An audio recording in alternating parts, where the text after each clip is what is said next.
ఉంటే నేనన్నాను, మీరంటే నాకు ఇష్టము అన్నా. అసలు విశ్వనాథ బయటకు వచ్చారు అప్పుడు. ఇష్టం అంటే కొన్ని వేల పద్యాలు రాశా, ఒక పద్యం వచ్చా నీకు అన్నారు.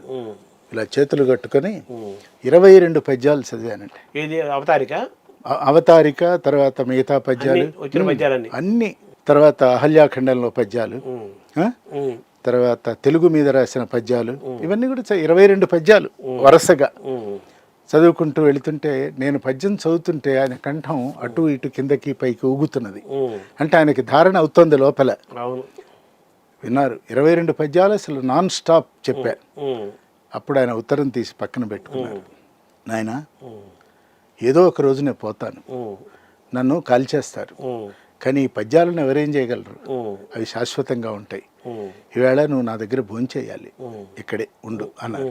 అంటే నేను రాసినవి నేను చెప్పిన వృధా కాలేదు, ఎప్పటికీ పోవు చిరంజీవిగా ఉంటాయి ఇలాంటి ఇలా గొంతుల్లో అన్నట్టుగా సుఖ విజీవి అంతే కదా అని అన్న తర్వాత అక్కడ వాళ్ళ వాకిట్లో బావి, ఒక పక్కన అరటి చెట్టు ఉంటే 2 ఆకులు కోసి కడిగి పొడిగుడ్డతో తుడిచి నాకు విశ్వనాథ వారు అన్నం వడ్డించారు. పక్క నుండి కూర్చోబెట్టి తినిపించారు, ఆయన తిన్నారు. వాళ్ళు వచ్చారు లోపల నుంచి వడ్డించారు. లేదు నేను వడ్డించుకుంటాను.